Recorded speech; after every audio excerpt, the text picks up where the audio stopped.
ॐ अज्ञानतिमिरन्धस्य ज्ञानाञ्जनाशलाकाय चक्षुरुन्मिलितं येन तस्मै श्रीगुरुवे नमः। श्रीचैतन्यमनोभीष्टं स्थापितं येन भूतले स्वयं रूप कदा मह्यं ददाति स्वपदान्तिकं।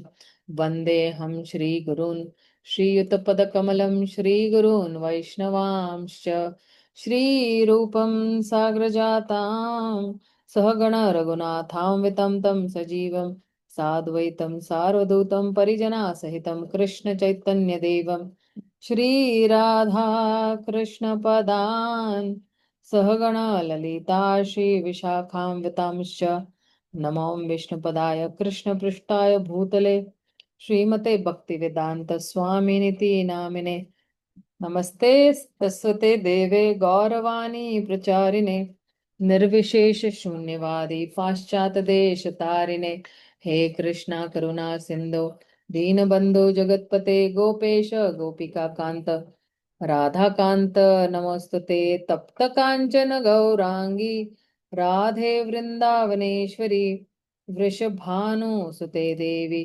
प्रणमामि हरिप्रिये वाञ्छाकल्पतरुभ्यश्च कृपा सिन्धुभ्य एव च पतितानं पावनेभ्यो वैष्णवेभ्यो नमो नमः। श्रीकृष्ण चैतन्य प्रभो नित्यानंद श्री अद्वैत गदाधर शिवासादि गौर भक्तवृंद हरे कृष्णा कृष्णा कृष्णा हरे हरे हरे राम राम राम हरे हरे। तो आप सभी का स्वागत है आज के सत्र में। तो हमारा जो है छठा श्लोक खत्म हो गया है और अब जो है सातवां आठवां और नौवां ये वाले हफ्ते में हम लोग कंप्लीट करने की कोशिश करेंगे। 10 और 11 अगले हफ्ते हम लोग कंप्लीट करेंगे। ठीक है। तो कह रहे हैं यहाँ पे ये जो है पूरा हरि नाम पर ही है। हरि नाम की महिमा पर है ये पूरा श्लोक। स्यात् कृष्णा नामाचरितादिसिताप्य विद्या पितोपत पितोपताप्तारसनायस्य न रोचिका नो किन्त्वा किन्त्वादरात् अनुदीनं खलौ सैव जुष्टा स्वाद्वी स्वाद्वी क्रमाद् भवति तत् गदमूलहन्त्री। तो कह रहे कृष्ण का पवित्र नाम चरित्र लीला तथा कार्यकलाप सभी मिश्री के समान आध्यात्मिक रूप से मधुर है। यद्यपि अविद्या रूप पीलिया रोग से ग्रस्त रोगी भी जीभ किसी भी मीठी वस्तु का स्वाद नहीं ले सकती, लेकिन यह आश्चर्य की बात है कि इन मधुर नामों का नित्य सावधानी पूर्वक कीर्तन करने से उसकी जीभ में प्राकृतिक स्वाद जागृत हो उठता है और उसका रोग धीरे धीरे समूल नष्ट हो जाता है। तो अब देखिए कि भगवान के जो नाम है ये इतने मीठे हैं, लेकिन जैसे ना कि गन्ने के रस की तरह है, लेकिन क्योंकि हमारे पास अविद्या के छाले हैं और क्योंकि ये अविद्या एक रोग ही कहलाता है ना। तो अविद्या के छाले हैं तो इसलिए हम उसका आस्वादन नहीं ले पा रहे। जैसे यहाँ पे कह रहे हैं कि जिसको पीलिया का रोग हुआ है ना, तो वो गन्ने का रस का आस्वादन नहीं ले सकता है और आ, उसको गन्ने का रस बड़ा कड़वा जैसा लगता है, मीठा नहीं लगता है। तो इसलिए उसी तरह जो ना ये जो अविद्या है, ये अविद्या क्या करती है एक्चुअली, भगवान के दिव्य सुस्वादु नाम गुण रूप तथा लीलाओं का आस्वादन लेने की शक्ति से विकृत कर देती है। विकृत कर देती है मतलब क्या, आ, उसको उसको अलग कर देती है। तो इस रोग के होते हुए भी यदि कोई अत्यंत सावधानी एवं ध्यान के साथ कृष्ण के पवित्र नाम का कीर्तन करते हुए तथा उनकी दिव्य लीलाओं का श्रवण करते हुए कृष्ण भावनामृत को स्वीकार करता है तो उसकी अविद्या नष्ट हो जाएगी और जीव भगवान की दिव्य प्रकृति तथा उनके साज सामान का मधुर आस्वाद प्राप्त करने में समर्थ हो जाएगा।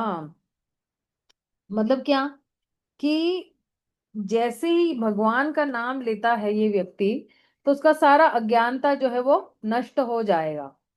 और ये जो जीव है भगवान के दिव्य नाम लेने के लिए योग्य हो जाएगा। और फिर जो है, जब ये अविद्या नष्ट हो जाएगा तो वो धीरे धीरे क्या होता है, वो उसकी आध्यात्मिक जो स्वास्थ्य है वो बढ़ते जाता है। तो ये निरंतर कब होगा, जब बारंबार वो भगवान के नामों का उच्चारण लेता रहेगा। तो प्रभुपाद क्या कह रहे हैं कि आ, अगर जो है कोई व्यक्ति जो है इस भौतिक संसार में जो है बहुत भौतिक चीजों में अगर उसकी रुचि रहेगी, तो फिर जो है तो फिर उसको कहते हैं कि वो रोगी है। वो अंदर से रोगी है और बाहर से भी रोगी, दोनों तरफ से रोगी है। क्योंकि उसको कौन सा रोग लग गया, उसको भव रोग लग गया है। तो कहते हैं कि जैसे उसकी स्वाभाविक की स्थिति क्या है, जीवेर स्वरूप हो कृष्णेरे नित्य दास, है ना। तो ये उसकी स्वस्थ वाली अवस्था है। जैसे अगर कोई किसी भी व्यक्ति को कोई भी एक बीमारी ना हो, कोई सर्दी जुकाम कैंसर एड्स या बीपी कोलेस्ट्रॉल हड्डी में दर्द आंखों में दर्द कानों में दर्द, ये कुछ भी ना हो, तो मतलब क्या है, वो अपने वास्तविक स्वरूप में है। तो उसका नॉर्मल जो कंडीशन क्या है, कि वो भगवान का दास है। और यही जो स्वास्थ्य जो है ना, ये अच्छा स्वास्थ्य वाली स्थिति जो है जब खो जाती है, और जब जीव जो है भगवान को जब भूल जाता है, क्योंकि वो भगवान की बहिरंगा शक्ति से जो है वो बिल्कुल आकर्षित है। तो फिर क्या होता है कि ये जो बहिरंगा शक्ति से आकर्षित जब ये हो जाता है, तो फिर ये जो है ये जो भौतिक जगत उसको आकर्षित लगता है। ये भौतिक जगत को क्या कहा गया है, दुराश्रय कहा जा गया है। दुराश्रय, देखो सुआश्रय मतलब क्या, अच्छा आश्रय। लेकिन ये दुराश्रय है, ये जो है ये बुरा आश्रय है। और अगर कोई व्यक्ति अपनी श्रद्धा इस दुराश्रय में डालता है, तो फिर वो जो है वो गया काम से, क्योंकि फिर उसके पास कोई ये नहीं है ना। और ये भौतिक जगत में हर कोई जो व्यक्ति जो है वो खुश होने की कोशिश कर रहा है, और जो है वो बहुत सारे भौतिक इंद्र तृप्ति करने की ये कोशिश कर रहा है नॉल, है ना। एक सेकेंड।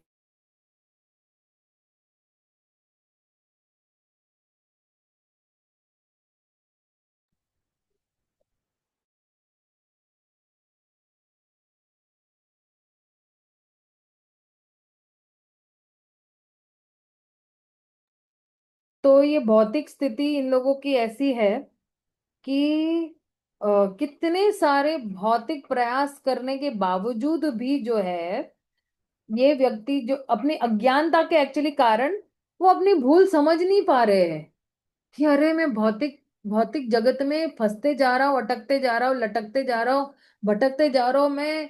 कितनी मेरे पास इंद्र तृप्ति की इच्छा है, कितनी आसक्तियां हैं, कितनी मैं अपने केवल जो है शरीर का ही जो है लालन पालन करने में लगा हूं। आत्मा के लिए तो मैं जो है कोई कष्ट ले ही नहीं रहा हूं। तो फिर जो है ऐसा व्यक्ति जो है एक गलती सुधारने के लिए दूसरी गलती करते, दूसरी गलती सुधारने के लिए तीसरी गलती करते। मतलब कैसे, जैसे पहले के जमाने में कैसे ना बैलगाड़ी थी, एक जगह से दूसरी जगह जाना है, या राजा महाराजा के पास रथ थे, राइट। फिर उन लोगों को लगा चलो एक साइकिल बना ले, तो साइकिल बना ली। साइकिल बनाने के बाद स्कूटर बनाया, तो उसके लिए पेट्रोल चाहिए। फिर स्कूटर बिगड़ जाता है तो एक मैकेनिक चाहिए उसके लिए। फिर स्कूटर से भी मन नहीं भरा बंदे का, तो फिर उसने चार चार चक्के की गाड़ी बना दी, तीन चक्के की गाड़ी बना दी, है ना। उसमें भी बहुत सारी प्रॉब्लम है। कोई एक्सीडेंट हो गया, कुछ क्रैश हो गया, कोई अभी हवाई जहाज में हम लोग ने देखा अहमदाबाद के लोगों का कितना बेचारों का बुरा हाल हो गया। तो एक गलती से दूसरी गलती, दूसरी से तीसरी, तो इसको कहते हैं कि जीवन निर्वाह करने के लिए कड़ा संघर्ष कर रहे हैं। और अगर इसी इसी परिस्थिति में संघर्ष करते करते जो है, अगर कोई भगवान के दिव्य नामों का उच्चारण करता है, तो फिर जो है वो ऐसे जो है अच्छे सलाह या ऐसे अच्छे सुझाव जो है वो मानता नहीं है, और फिर बार बार जो है अटकते था। इसलिए प्रभुपाद कहते हैं कि ये जो कृष्ण भावनामृत आंदोलन है, ये पूरे विश्व में इसलिए हम लोग जा जाके प्रचार इसलिए कर रहे हैं, ताकि जो है केवल प्रभुपाद के पास ही इस अविद्या की जड़ी बूटी है। अविद्या से कैसे ठीक होना है, जड़ विद्या से कैसे ठीक होना है, ये केवल प्रभुपाद के पास ही वो जड़ी बूटी थी। और घर घर जाके वो जड़ी बूटी दे रही थी। तो क्या है, ये भगवान के नाम गुण रूप और लीला वही घर घर जाके दे रहे थे। तो कह रहे हैं कि इस भौतिक संसार में जो है जितने भी बड़े बड़े जो है पॉलिटिशियंस है या दार्शनिक लोग हैं या वैज्ञानिक लोग हैं, वो बिल्कुल अंधे हैं, क्योंकि वो जो है वो कृष्ण भावनामृत नहीं है। और भगवत गीता में भी आपको पता है, कहते हैं नमाम दुष्कृत मूढ़ा प्रपद्यन्ते नराधमा माया परित ज्ञानम आसुरम भाव आश्रित। तो इस तात्पर्य में भी प्रभुपाद वही ले रहे कि जो लोग जो है माया अपहृत, माया ने अपहरण कर लिया है जिसका, जिसके ज्ञान को अपहरण कर लिया है, आसुरम भावम आश्रित, तो फिर वो किस पे आश्रित है, वो किसका आश्रय ले रहे हैं, असुरी भावों का आश्रय ले रहे हैं। और कह रहे नमाम दुष्कृत तो मूढ़ा।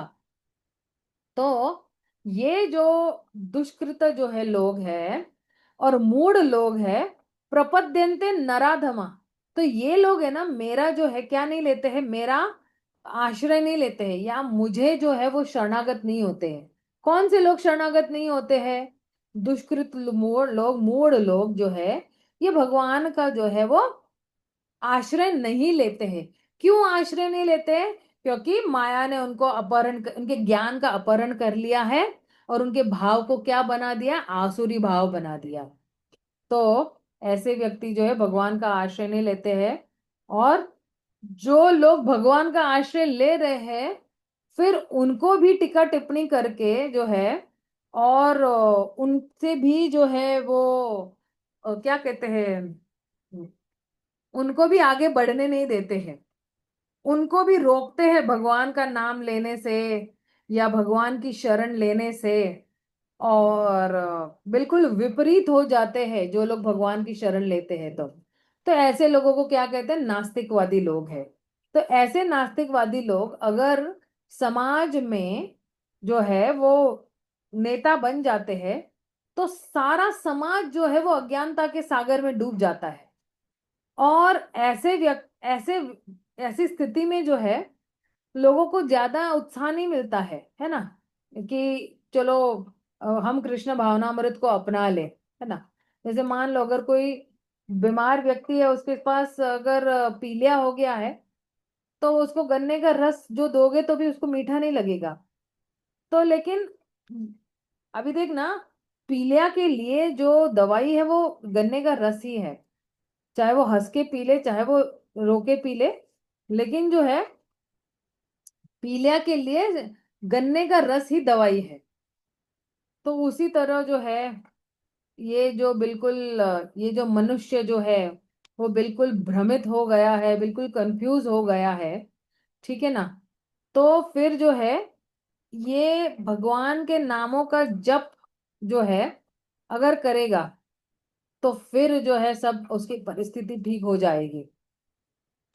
और कह रहे हैं कि भगवान का ये जो नाम गुण रूप लीला जो है ना, बहुत ही बढ़िया है इस तरह से, है ना। तो अब आगे प्रभुपाद क्या कह रहे हैं। एक्चुअली मेरे पास है ना इंग्लिश किताब है, और उसको मैं ट्रांसलेट कर करके हिंदी में बोल, क्योंकि मेरा जो है ना जब मैं इंग्लिश में हिंदी में करती तो वो ज्यादा बहुत कंफर्टेबल लगता है मुझे। तो आप देखना, आप प्रभुपाद क्या कह रहे हैं कि अगर कोई बीमार व्यक्ति है तो उसका इलाज चल रहा है, ट्रीटमेंट चल रहा है उसका, है ना। जब ट्रीटमेंट चल रहा है तो क्या ट्रीटमेंट है उसके लिए, हरे कृष्ण महामंत्र बोल रहा है। तो फिर वो अपनी भौतिक स्थिति से जो है वो बिल्कुल आराम पाएगा, और उसकी जितनी भी गलत फहमियां है या जितने भी जो है गलत धारणाएं हैं इसको कहते हैं, वो सब साफ हो जाएगी। जैसे चैतन्य महाप्रभु कहते हैं चेतो दर्पणम आर्जनम भवमावा धावा निर्वापणम। तो कहते हैं कि क्या है गलत धारणा? तो अविद्या एक गलत धारणा है।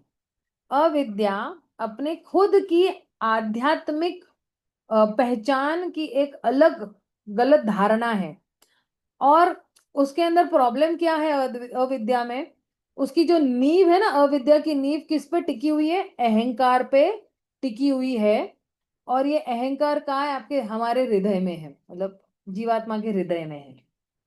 तो कहते अहंकार वो नींव है जिसके ऊपर एक्चुअली ये अविद्या का बंगला बना हुआ है। तो अब देखना, जो सही रोग है वो कहाँ पे है? हृदय में है। तो फिर अगर हृदय को साफ करेंगे, है ना, और मन को साफ करेंगे, मन यानी हृदय, ये सब मन बुद्धि अहंकार सब एक ही अंदर ये है।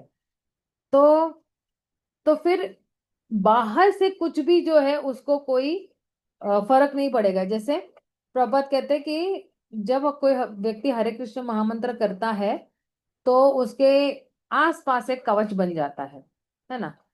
तो फिर कोई भी भौतिक रोग जो है उसको छुएगा नहीं। और भौतिक रोग क्या है? हमें बहुत इंद्र तृप्ति करने की आदत है, सबसे बड़ा भौतिक रोग यही है।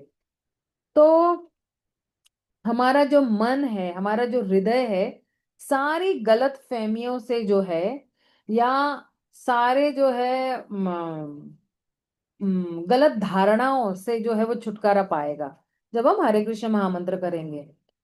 तो ये बहुत आसान भी है और लाभदायी भी है। जब हम हरे कृष्ण महामंत्र करते हैं तो तुरंत भव महा दावानी, दावानी ये संसार पूरा है दावाग्नि की तरह है। तो तुरंत ही जो है हरे कृष्ण महामंत्र से जो है पूरा वर्षा हो जाएगी और पूरी दावाग्नि एकदम शांत हो जाएगी। तो अब जो है प्रभुपाद कहते हैं कि जब हम भगवान के हरिनामों का जप करते हैं तो उसमें तीन अवस्था होती है। एक नाम अपराध, एक नाम आभास, और एक शुद्ध नाम। तो ये जो भगवान के नाम है ना, तो कहते हैं कि आ, क्या है वो श्लोक, मैं भूल रही हूँ। अम्म,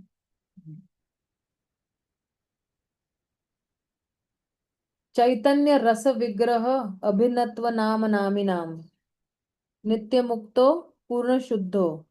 हाँ, नाम चिंतामणि चैतन्य रस विग्रह। तो ये जो नाम है वो क्या है? चिंतामणि है। चिंतामणि आपने अगर उस स्फटिक को देखा होगा, जैसे ही वो किसी को छूता है तो पूरा वो सोना बन जाता है ना, जो इच्छा हो वो बन जाता है। तो नाम चिंतामणि है, मतलब सारी इच्छाएं पूर्ण करने वाला है। नाम चिंतामणि चैतन्य। चैतन्य मतलब क्या? ये नाम जो है वो चेतन है। नाम और नामी में कोई भेद नहीं है। और कह रहे नाम चिंतामणि चैतन्य रस विग्रह। तो ये जो नाम है ये पूर्णतया रस से भरा हुआ है। लेकिन अभी मैं आस्वादन नहीं कर पा रही हूँ। मैं अभी भी क्यों नहीं आस्वादन कर पा रही हूँ? अभी भी मेरे जीभ पर जो है वो क्या है? अविद्या के छाले है। तो मैं जब नाम लेती हूँ तो मुझे जो है कोई आनंद नहीं आता है। क्यों नहीं आता है? क्योंकि मन भटकते रहता है। मन कहते रहता है कि चलो चलो मोबाइल में देख लो। मन कहते रहता है चलो चलो खिड़की में क्या हो रहा है देखिए। चलो चलो जो है किचन में क्या हो रहा है देखे। अरे वो भक्त ने क्या कहा, उसने क्या सोचा, ये क्या हुआ, ये सब जो है ना, ये सब किसके लक्षण है? ये नाम में जो है रस नहीं है हमें। लेकिन जिस दिन है ना हम किसी व्यक्ति के साथ, देखो ना, अगर आपको किसी व्यक्ति के में रुचि है ना, तो आप बिल्कुल ध्यान से उसको सुनते हो ना कि अरे मुझे इस व्यक्ति से कुछ फायदा मिलने वाला है। तो आओ आओ इसकी बातें ध्यान से सुने। सही है ना? तो इसलिए जब हम नाम का उच्चारण करते हैं तो बिल्कुल उसी व्यक्ति के बारे में सोचना है। जैसे अगर मैं किसी किसी व्यक्ति को मैं प्रेम कर रही हूं, और मैं अगर उनको याद करती हूँ, तो तुरंत ही उनका जो है रूप मेरे सामने आ जाता है या नहीं आ जाता है, राइट? तो अब रूप सामने आ गया तो उनकी लीलाएं भी सामने आ गई, उनके कार्यकलाप जो भी है वो भी सामने आ जाएंगे। उसी तरह अगर कोई ध्यान पूर्वक एक ही व्यक्ति के बारे में सोच रहा है, तो उसको बारंबार उस व्यक्ति काहे बारे में सोचेंगे। तो जैसे कोई भगवान के बारे में सोच रहा है, तो वही सोचेंगे भगवान अब क्या कर रहे होंगे गोलोक में। अच्छा, माखन चोरी की लीला कर रहे होंगे, या भगवान जो है अभी कालिया का दमन कर रहे होंगे, या जो है यशोदा मैया के गोद में जो है यशोदा मैया लोरी गा रही होगी उनके उनके लिए, और भगवान बिल्कुल बिल्कुल टिमटिमाती हुई आंखों से माता यशोदा को देख रहे होंगे, या अभी बलराम के साथ खेल रहे होंगे, या जो है किसी के घर माखन चुरा रहे होंगे और किसी मैया ने शिकायत की होगी, तो अभी ये लीला चल रही होगी। तो जैसे हम किसी व्यक्ति का नाम पुकारते हैं, तो उनका रूप है, उनकी जो कार्यकलाप है वो सारे हमारे आंखों के सामने आ जाते हैं। लेकिन ध्यान पूर्वक उस व्यक्ति का अगर स्मरण ही नहीं करेंगे, तो वो व्यक्ति नहीं। तो उसी तरह हमें भगवान का जो है नाम बिल्कुल ध्यान से लेना है। एक एक शब्द का उच्चारण जो है हमारा, हरे कृष्णा हरे कृष्णा कृष्णा कृष्णा हरे हरे, हरे राम राम राम हरे हरे, बिल्कुल ध्यान से इस नाम का जप करना है। क्योंकि आप देखना, ये नाम जो है हमें कहाँ ले जाता है पता है आपको? ये नाम ही सीधा गोलोक तक ले जाता है। हमारी जो भक्ति का लता है, भक्ति लता बीज जो है वो स्फुरित हो रही है, और उसमें थोड़े थोड़े पत्ते आए हुए हैं, तो ये वेल जो है, भक्ति की जो लता है, ये पूरी भगवान के श्री चरणों तक पहुंचती है। तो जब कोई व्यक्ति जो है भगवान के नामों का उच्चारण कर रहा है, तो ध्यान पूर्वक उसको जो है भगवान का नाम का उच्चारण करना है। मान लो कि यही मेरा सब कुछ है अभी इस समय के लिए। तो भी आजकल एक्चुअली ना इंटरनेट की वजह से बहुत डिस्ट्रैक्शन हो गया है। लोग मंदिर में भी जो है मैं देखती हूँ मोबाइलों में लगे पड़े हुए होते हैं। और मैं जो हूँ, मैंने एक्चुअली बीच में मेरे साथ ऐसे ही हो रहा था कि टड़ंग टड़ंग टड़ंग मैसेज बजते जाए अगर, या उसको मोबाइल को साइलेंट पे भी कर दो ना, तो भी ना किसी न किसी का मैसेज जो है, वो एक लाइट टिमटिमाती है ना, तो उससे हम डिस्ट्रैक्ट। तो मैंने ना अब क्या किया, मंदिर मोबाइल ले जाना ही, मैं ले ही नहीं जाती हूँ। कम से कम सुबह के समय जो है मंदिर में मोबाइल बिल्कुल नहीं लेके जाती हूँ मैं, कि भाई क्या काम है उसका चैंटिंग के वक्त, है ना। तो इसलिए जो है आ, ओ, या तो फिर अगर मान लो मैं घर में भी अगर चैंटिंग कर रही हूँ, मोबाइल को बिल्कुल स्विच ऑफ कर देती हूँ मैं। न रहेगा बांस, न बजेगी बांसुरी। और इसलिए जो है ये भगवान के नामों का उच्चारण अगर कोई सही कर लेता है ना, उसकी अपनी जिंदगी जो है आप देखना कितनी स्मूथ चलती है। अगर किसी को कोई भी परेशानी है, भौतिक परेशानी कोई भी है, केवल भगवान में इंटरेस्ट लेके वो भगवान के नामों का अगर जप करेगा ना, उसकी अपनी सारी परेशानियां दूर हो जाएगी।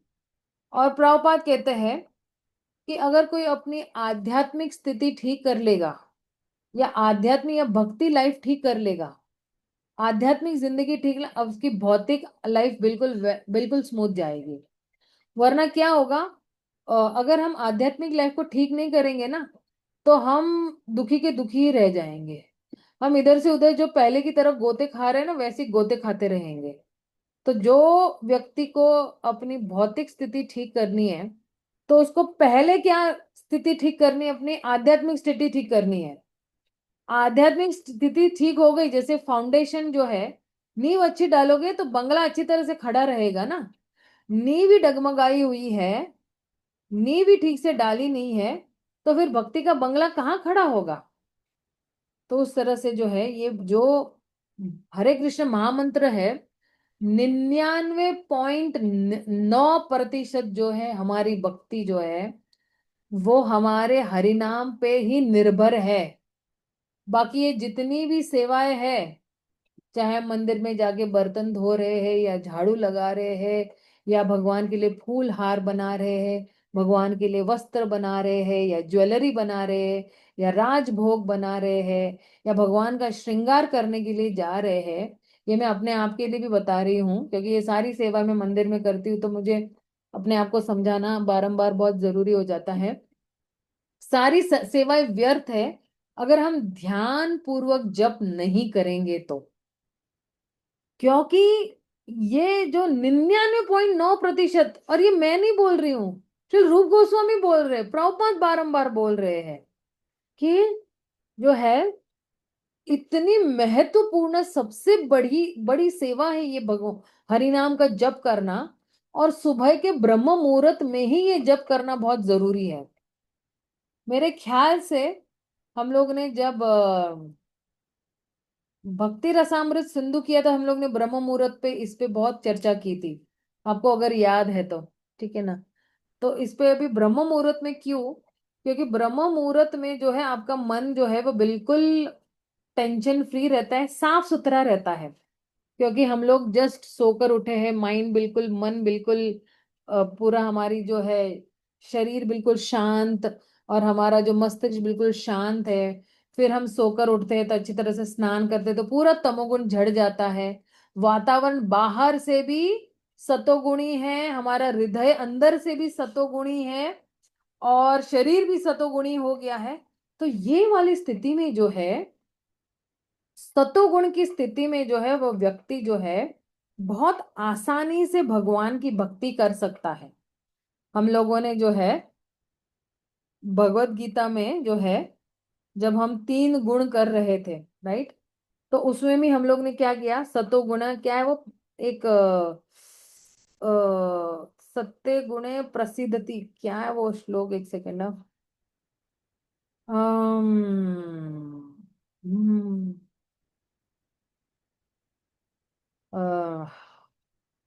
क्या है, सत्वं सुखे संजायति राजकर्माणि भारत, ज्ञानमावृत्य तु का तमः प्रमदे संजायते उतः। तो कह रहे कि ये जो सतोगुण का गुण क्या है कि व्यक्ति को आनंद में डालेगा।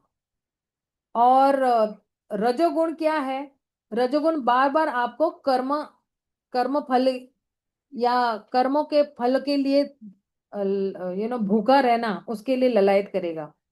और तमोगुण तो क्या, आपके जो है ज्ञान को ही ढक देगा और उसको, व्यक्ति को पागल कर देगा।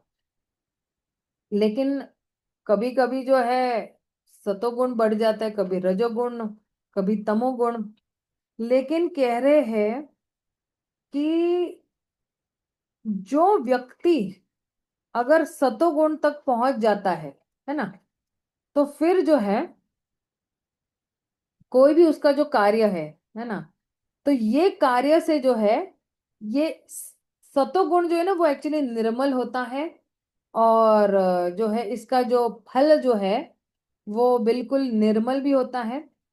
और सतोगुण कहते हैं ना कि शुद्ध भी है, और उसके जितने भी कार्य है वो भी शुद्ध होंगे। तो अब देखिए हम लोग कौन सा कार्य कर रहे हैं, सबसे विशुद्ध सत्व लेवल पे कार्य कर रहे हैं ना, जब हम हरे कृष्ण महामंत्र कर रहे हैं।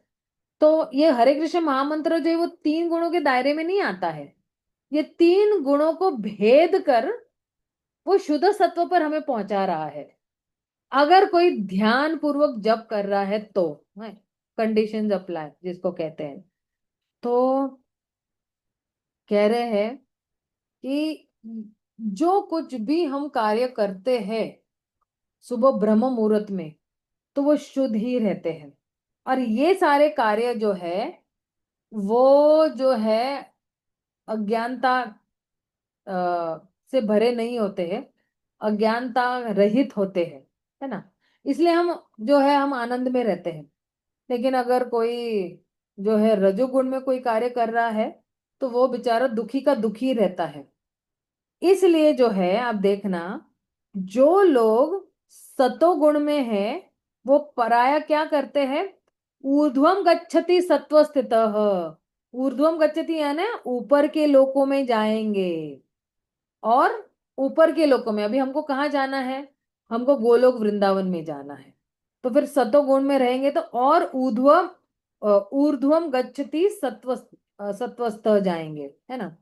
और अगर रजोगुण में रहेंगे तो फिर कहाँ जाएंगे हम? इधर ही रहेंगे। और तमोगुण में रहेंगे तो और नीचे कहाँ जाएंगे? पाताल में जाएंगे।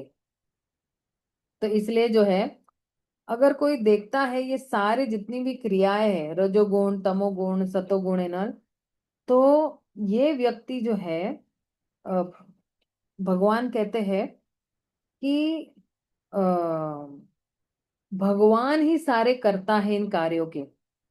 और भगवान जो है फिर भी जो है वो इन सभी गुणों से परे है। तो फिर उस व्यक्ति को जो है भगवान जैसा ही स्वभाव जो है वो प्राप्त करता है। तो जब कोई व्यक्ति तीन गुणों से परे हो जाता है ना, तो फिर तीन गुण से परे होना मतलब क्या एक्चुअली पता है? भगवत गीता के ही एक्चुअली श्लोक में कहा गया है कि गुणान एतान अतित्य त्रिन देहि देह समुद्भव जन्म मृत्यु जरा जन्म मृत्यु जरा दुखेर विमुक्तो अमृतम अश्नुते। तो कह रहे हैं कि जब व्यक्ति जो है इन तीन गुणों को, गुणान एतान अतित्य त्रिन, त्रिन मतलब अतित्य मतलब क्या? जो लांग कर जाता है या पार करके जाता है, ठीक है ना। कौन से? इसमें देह देही, सॉरी क्या है, देही देह समुद्भवम, है ना, क्योंकि ये सारा जो है वो देह से उत्पन्न। तो फिर उसको किससे छुटकारा मिलेगा? जन्म मृत्यु जरा व्याधि, सॉरी, जन्म मृत्यु जरा दुखेर, है ना, दुखेर यानी बहुत दुख मिलता है। तो फिर विमुक्त तो अमृत, फिर इसको इन सब से छुटकारा मिल जाता है। और फिर उसको क्या मिलता है? अमृत मिलता है। और फिर वो जो है वो आनंद की प्राप्ति कर सकता है। तो अगर कोई पूछ सकता है कि अरे दिव्य स्थिति में इस शरीर में भी कैसे रह सकते हैं? तो कृष्ण भावनामृत बनकर रह सकते हैं। और कह रहे हैं कि जो व्यक्ति कृष्ण भावना भ्रामित है ना, तो तीन गुणों को पार आराम से कर सकता है, लांग कर जा सकता है, तो शुद्ध सत्व के लेवल पर पहुंच सकता है। तो अर्जुन एक्चुअली ना पूछते भी है एक्चुअली भगवत गीता में कि अगर कोई जो है व्यक्ति इन तीन गुणों को लांग कर, है ना, उससे परे जाता है, तो वो कैसा बर्ताव करता है और वो तीन गुणों को पार कैसे कर सकता है। तो भगवान जो है तीन तीन चार श्लोक है नहीं, चार श्लोक में एक्चुअली अर्जुन को उत्तर देते हैं। तो कहते हैं कि जो व्यक्ति जो है, अभी देखना, भगवान कह रहे हैं कि जो व्यक्ति अ, क्या उसको कहते हैं, उनको क्या कहते हैं, जो व्यक्ति प्रकाश को या आसक्ति को या भ्रम को जो है ना, नफरत नहीं करता है। जब ये जो है आसक्ति होती है या जो है, और उसको, उसके लिए जो है वो बहुत श्रम नहीं कर रहा है ना, तो फिर जो है ये सारी चीजें उसके लिए जो है वो क्या आते, गायब हो जाती है। जैसे ना किसी चीज के पीछे आप बहुत भागते हो तो आपको मिलती नहीं है, फिर नहीं भागोगे तो क्या होगा? गायब ही हो जाएगी, है ना। कभी कभी तो सामने भी पहुंच जाएगी। इसलिए अगर कोई अपने आप में ही स्थित है, आत्मा के स्तर पर ही स्थित है और सुख दुख को समांतर मानता है ना, और उदास नहीं होता है ना, द्वेष है या फिर मोह है, इन सब चीजों से दूर रहता है, तो ये व्यक्ति जो है तीन गुणों को लांग कर पार कर सकता है। और भगवान कहते हैं जो कोई पूरी तरह मेरी भक्ति में जो है ना, वह लग जाता है और वो कभी भी अपने पद से डगमगाता नहीं है, तो फिर ये तीन गुणों को ये पार कर सकता है। और भगवत गीता के मेरे ख्याल से 12वें अध्याय में भी ये बोलते हैं ना, अद्वैष्ट सर्वभूतानां मैत्र करुण एव च निर्ममोह निरहंकार सम दुख सुख क्षमी। मेरे ख्याल से ये 13वां श्लोक है। और फिर बाद में अगले ही वाले श्लोक में कहते हैं, संत संतुष्ट सततम तत् सॉरी क्या है वो, संतुष्ट सततं योगी यतात्मा दृढ़ निश्चय मयर्पित मनो बुद्धिर यो मद्भक्त समे प्रिय। तो जो कोई भी अगर अद्वैष्ट सर्वभूतानाम, जो किसी से द्वेष नहीं करता, हमेशा मैत्री करुणा, निर्ममोह निरअहंकार, जिसके पास मोह नहीं है, अहंकार नहीं है, सम दुख सुखेश, सम दुख सुख क्षमी, तो सुख में और दुख में जो है समान भाव रखता है। और संतुष्ट सततं योगी, संतुष्ट रहता है, सततं योगी रहता है। योगी मतलब क्या, वो हमेशा भगवान का चिंतन करते रहता है।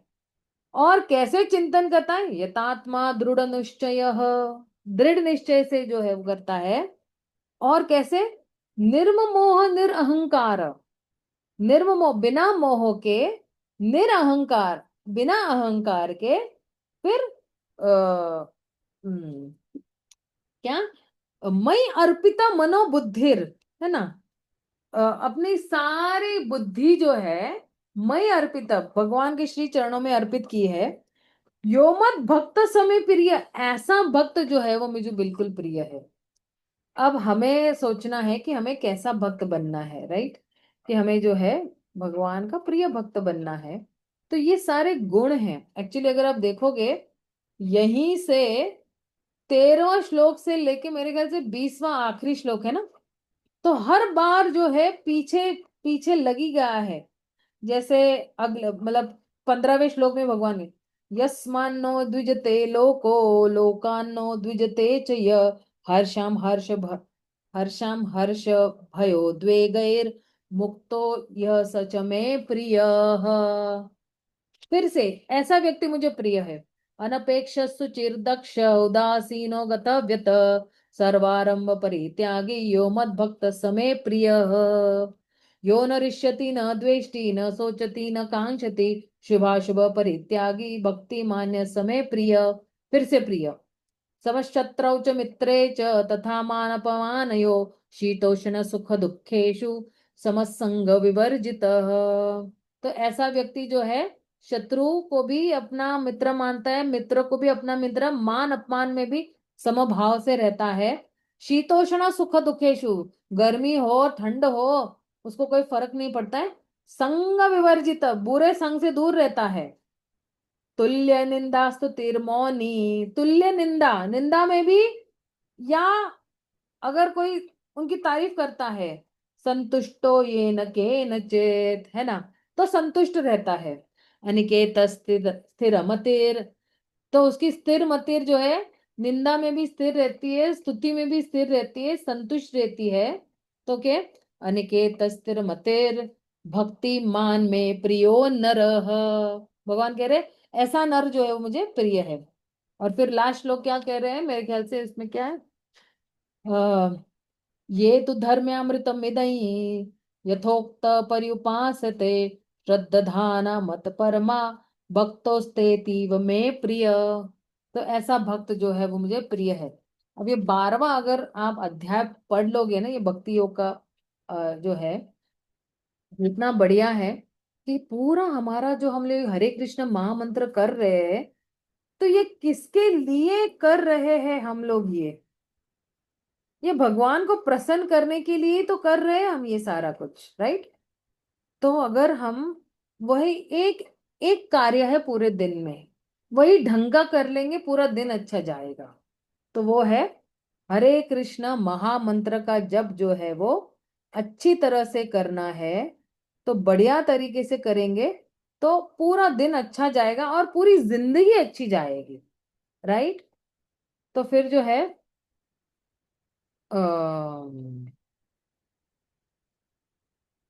अब जो है आगे क्या कह रहे प्रभुपाद जरा देख लेते हैं।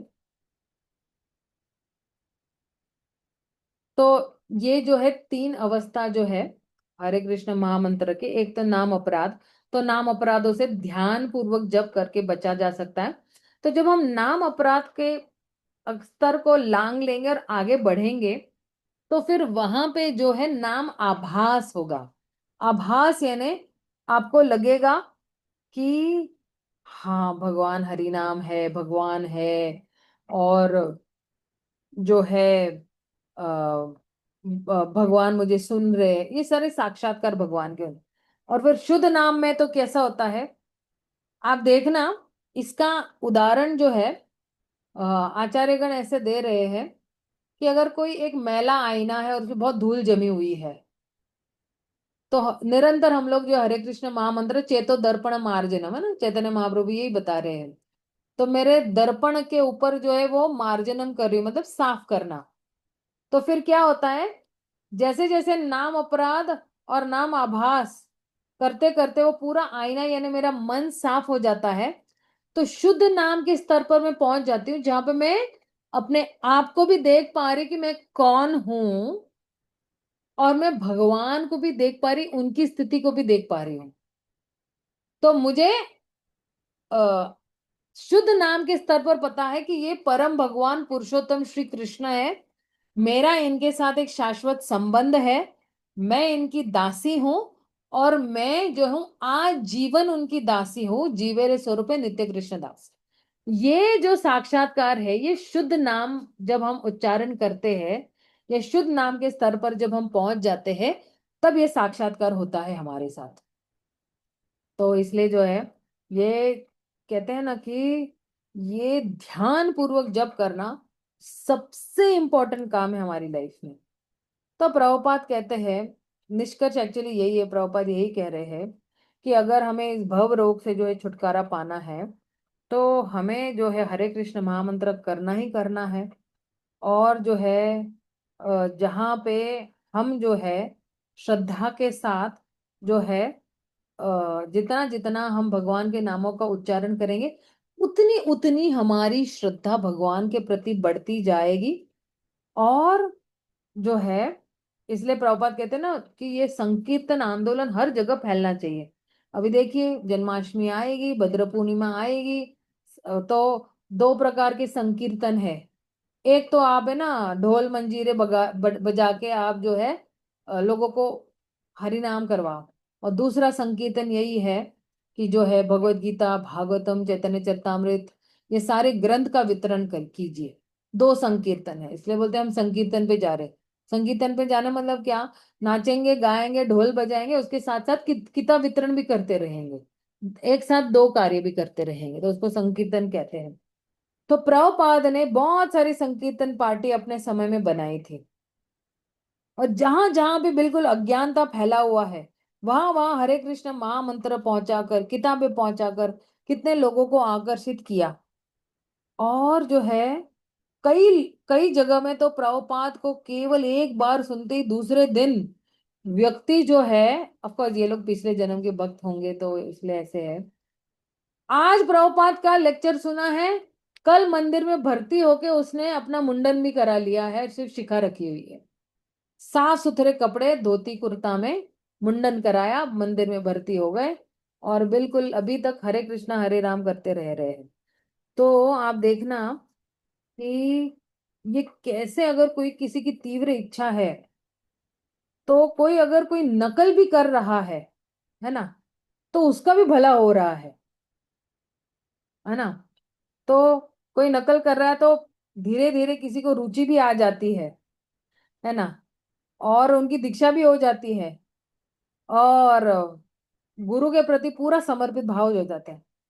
तो कहते हैं कि अगर कोई बिल्कुल प्रामाणिक है, उसने दीक्षा लिया हुआ है, तो फिर वो भजन क्रिया के स्तर पर है, और फिर धीरे धीरे जैसे ही भगवान की सेवा करते रहता है, निरंतर हरे कृष्ण महामंत्र का जप करते रहता है, चार नियमों का पालन कर रहता है, तो वो आगे बढ़ता है। और ऐसी भजन क्रिया से जो है उसको ये भौतिक कल्मश से या भौतिक दूषिता से क्या मिलता है, राहत मिल जाती है। फिर कहते हैं ना, उसको होटल में जाने का मन नहीं करता है, उसको पिक्चर देखने का मन नहीं कर रहा है, पिक्चर देखेगा तो किसका पिक्चर देखेगा? महाअवतार नरसिंह भगवान का ही पिक्चर देखेगा, बाकी कोई और पिक्चर नहीं है। प्याज लहसुन नहीं खाएगा वो, मांस मच्छी नहीं खाएगा, सिगरेट नहीं पिएगा, दारू नहीं पिएगा, अपना वक्त इधर उधर फालतू चीजों में बर्बाद नहीं करेगा, जुआ नहीं खेलेगा। देखो, वक्त बर्बाद करना भी जुआ खेलने के बराबर ही है। क्योंकि जुआ मतलब क्या? कि आप ऐसी चीजों पे दांव लगाते हैं जिसकी आपके पास गारंटी है कि मैं हारने ही वाला हूं, या इसका कोई मुझे सामने से कोई मुआवजा मिलने वाला नहीं है, वापस मिलने वाला नहीं है। तो वक्त बर्बाद करना भी अपने आप में जो है जुआ खेलने के बराबर ही है। जो लोग अपना वक्त बेफिजूल की चीजों में बर्बाद करते हैं, वो अपनी जिंदगी के साथ जुआ खेल रहे हैं। तो एक बार है ना, प्रभुपाद को किसी रिपोर्टर ने पूछा कि स्वामी जी, आप लोग एंटरटेनमेंट के लिए क्या करते हो? आप जो है मौज मस्ती के लिए क्या करते हो, या लीजर के लिए क्या करते हो? तो प्रभुपाद कहते हैं कि हम एक क्या कहते हैं उसको, अरे प्रभुपाद ने क्या जवाब दिया था? Prabhupada said that we go from one meaningful activity to another meaningful activity. Prabhupada कहते हैं कि हम एक अर्थ वाली क्रिया से दूसरी अर्थ वाली क्रिया पे जाते हैं। अर्थ वाली क्रिया यानी क्या? कि जैसे मान लो कि अभी पूरा साल है ना हमारा एकदम टाइट रहता है सेवा में, राइट? जैसे अभी देखो जन्माष्टमी, सॉरी, अभी जस्ट सैटरडे को क्या आ रहा है? बलराम पूर्णिमा। तो हम लोग सारे पूरे ग्रुप हमारे यहाँ पे मंदिरों में अलग अलग ग्रुप जो है व्यस्त है झूलन यात्रा की सेवा, 5 दिन झूलन, तो अलग अलग ग्रुप्स ने जो है एक एक दिन चुना हुआ है। तो हमारा पूरा ग्रुप उस सेवा में जुटा लगा हुआ है कि झूलन के पीछे क्या बैकग्राउंड होगा, लाइटनिंग किधर होगी, ड्राइंग किधर होगा, चार्ट पेपर इस पे क्या क्या कर रहे हैं और क्या कुछ नहीं कर रहे लड़कियां। और फिर बलराम पूर्णिमा के बाद क्या आएगा? जन्माष्टमी आएगी। जन्माष्टमी के बाद क्या आ रहा है? प्रभुपाद आविर्भाव दिन आ रहा है। प्रभुपाद आविर्भाव के बाद है मेरे गुरु महाराज का आविर्भाव है। उसके बाद राधा अष्टमी। राधा अष्टमी के बाद तुरंत ही नवरात्र आएंगे। नवरात्र में भी हम लोग बहुत कुछ करते हैं मंदिर में। और फिर आएगा कार्तिक का महीना, अपने आप में ही बहुत बड़ा महीना है। पूरा महीना एकदम कार्तिक में वृंदावन में व्यस्त रहेंगे हम लोग, राइट? फिर आएगा जो है दिसंबर का मैराथन महीना। फिर आएगा पुष्य अभिषेक। फिर पुष्य अभिषेक के बाद आएगा नित्यानंद त्रयोदशी। नित्यानंद त्रयोदशी के बाद गौर पूर्णिमा। गौर पूर्णिमा के बाद रामनवमी। रामनवमी के बाद नरसिंह चतुर्दशी। नरसिंह चतुर्दशी के बाद स्नान यात्रा। स्नान यात्रा के बाद रथ यात्रा। रथ यात्रा के बाद जो है ये झूलन यात्रा अभी जो चल रही है। झूलन यात्रा के बाद वापस बलराम पूर्णिमा। सोचो, सांस लेने की फुर्सत नहीं है हम लोगों को। और हमारे लिए इतना आनंद है ये सारी क्रियाएं हैं कि रोज मंदिर में जाके यही सेवाएं करते हैं। और उसके बीच बीच में भी हमारी पर्सनल सेवाएं भी है मंदिर के अंदर, कि चलो हर शुक्रवार को राजभोग करेंगे, हर मंगलवार को जाके भगवान के विग्रह का जो है श्रृंगार करेंगे, या मंगलवार को जाके श्रृंगार करेंगे, शुक्रवार को जाके श्रृंगार करेंगे। इस तरह से जो है बीच बीच में हम लोग उसमें भी व्यस्त है। कुछ नहीं तो हम लोग कलेक्शन में व्यस्त है कि चलो, कुछ नहीं तो हमारे पास इतने सारे ऑनलाइन प्रोग्राम्स है, ऑफलाइन प्रोग्राम्स है। तो व्यस्त ही व्यस्त है लाइफ हमारी। तो इसलिए जो है हम अपना वक्त बर्बाद नहीं करते, हम अपना सारा वक्त जो है उस व्यक्ति को प्रसन्न करने में लगाते हैं जो एक्चुअली जो है पूजनीय है। जो जिसको रियली वास्तव में जिसको एक्चुअली प्रसन्न करना है, हम ऐसे व्यक्ति की सेवा कर रहे हैं जो योग्य है प्रसन्न करने के लिए। आप देखना, बॉस को प्रसन्न करेंगे तो कुछ मिलने वाला नहीं है। वो बॉस उठा के आपको ना किसी और डिपार्टमेंट में डाल देगा, या कहीं अंडमान निकोबार में भेज देगा, या फिर आपको अमेरिका भेज देगा जहां आप अपने परिवार वालों से बिल्कुल अलग हो जाएंगे। या अगर हम सोसाइटी में भी किसी को प्रसन्न करने की कोशिश करेंगे तो कोई ना कोई हमारी टिक्का टिप्पणी करेंगे। हम हमारे रिश्तेदारों को भी अगर प्रसन्न करने की कोशिश करेंगे तो बोलेंगे देखो उसको इतना दिया और मुझे उतना नहीं दिया, उसको ज्यादा मिला मुझे कम मिला, जायदाद का बंटवारा ठीक से नहीं हुआ, पापा ने इसको ही ज्यादा दे दिया, जायदाद मुझे कम मिला है। तो आप देखना कि एक ही व्यक्ति ऐसा है जिसको आप प्रेम करोगे ना तो दुगनी दुगनी क्या कहते हैं रिटर्न्स मिलेंगे हमको, है ना। हम लोग कभी बिजनेस बोले कितना रिटर्न मिलेगा हमको, कितना मिलेगा वापस, तो दुगना मिलेगा, दुगने से भी एक्चुअली ज्यादा ही मिलेगा, 10 गुना ज्यादा मिलेगा।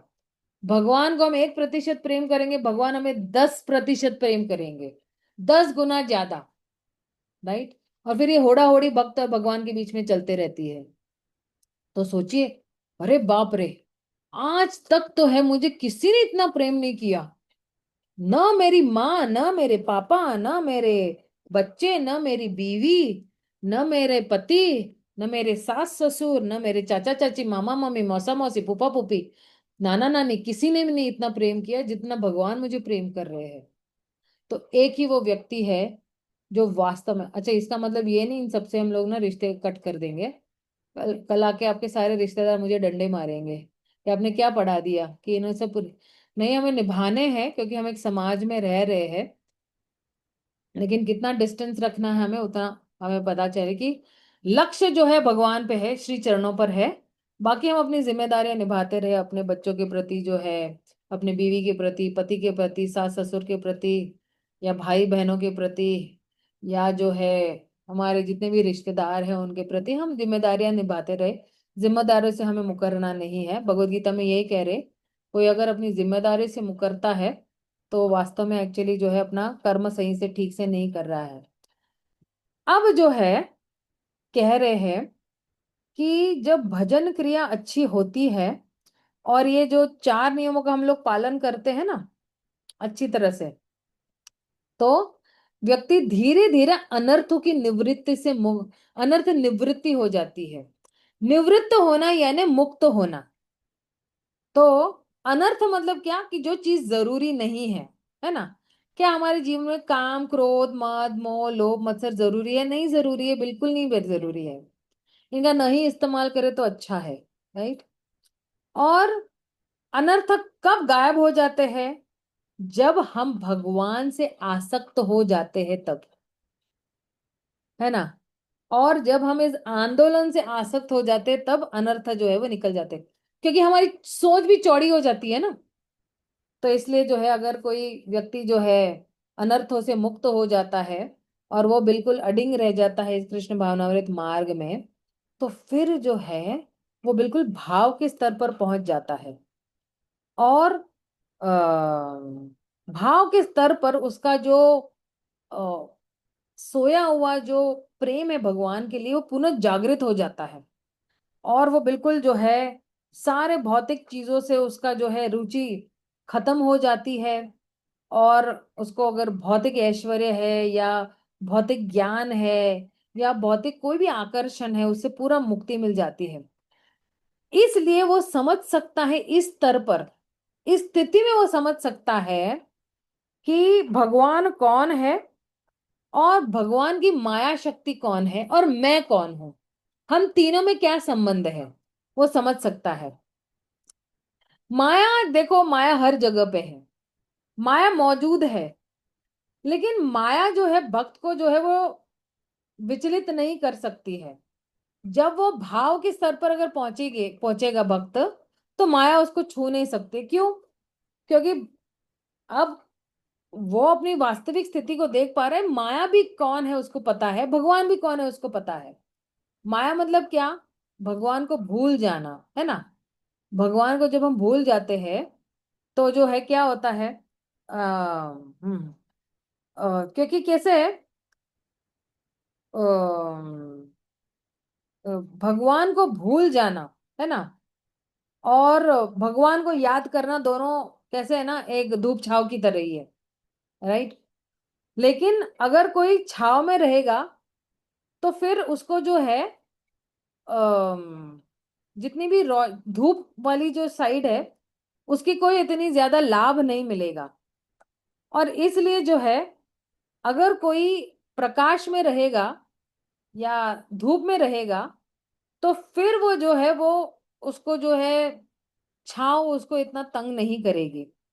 इसलिए जो है धीरे धीरे जब कोई इस धूप या जो है प्रकाश के ओर चला जाता है या प्रकाश में ही बारंबार रहता है कृष्ण भावनामृत को अपना के, तो उसको जो है समझना चाहिए कि ये मुक्त आत्मा ही है। वो हमेशा प्रकाश में ही रहेगा, अंधकार में कभी नहीं रहेगा।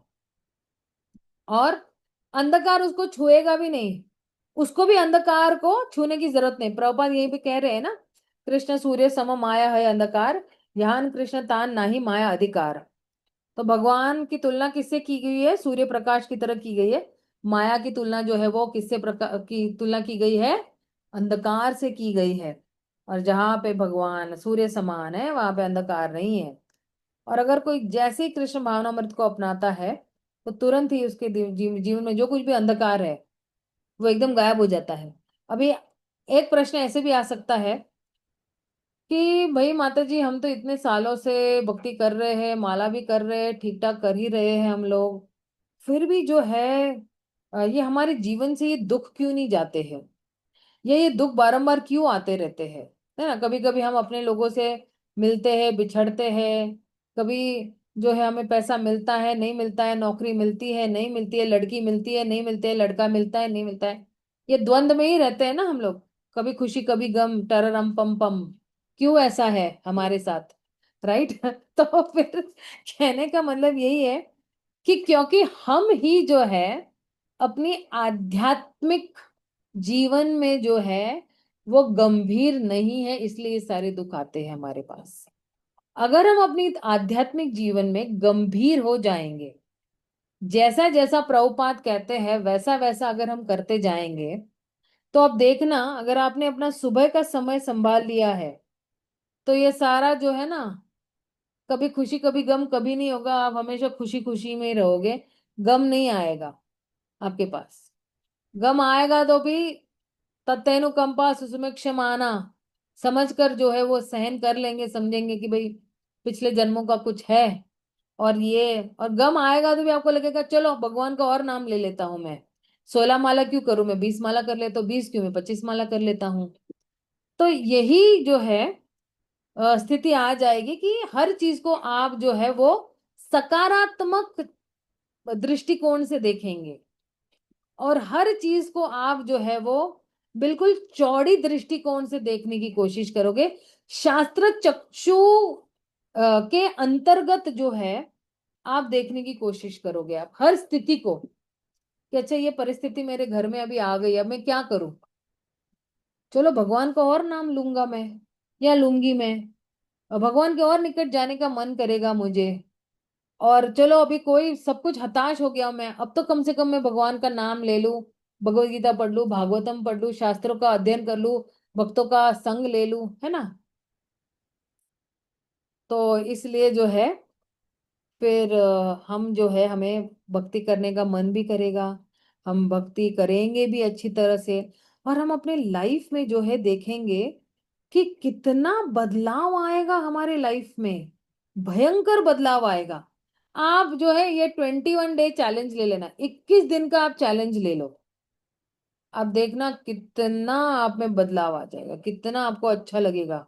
आपको लगेगा कि बस अभी सारी जिंदगी यही अच्छी तरह से करना है, भगवान के नामों का अच्छी तरह से जप करना है, सेवा करनी है, भक्तों का संग करना है, भगवत गीता पढ़नी है, भागवतम पढ़नी है। तो हमें अपने आप को थोड़ा समर्पित करने की कोशिश करनी है धीरे धीरे, है ना। तो मैं अपनी वाणी को ये विराम देती हूँ, किसी का अगर कोई प्रश्न है तो आप पूछ सकते हो।